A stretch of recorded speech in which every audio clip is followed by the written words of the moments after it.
সবাই ভালো থাকবেন।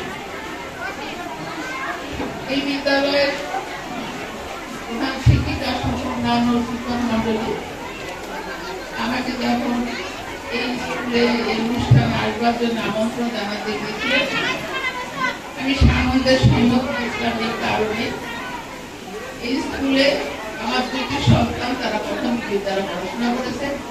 এখান থেকে তাদের প্রাথমিক শিক্ষার হাতে ধরি এবং ইংলিশ মিডিয়ামের মতো নয়, তারা শিশু শ্রেণীতে ভর্তি হয়েছে, 3.5 বছর ভর্তি করেছে। পরবর্তীকালে এখান থেকেই তারা ক্লাস 5 থেকে অন্য স্কুলে চলে গেছে।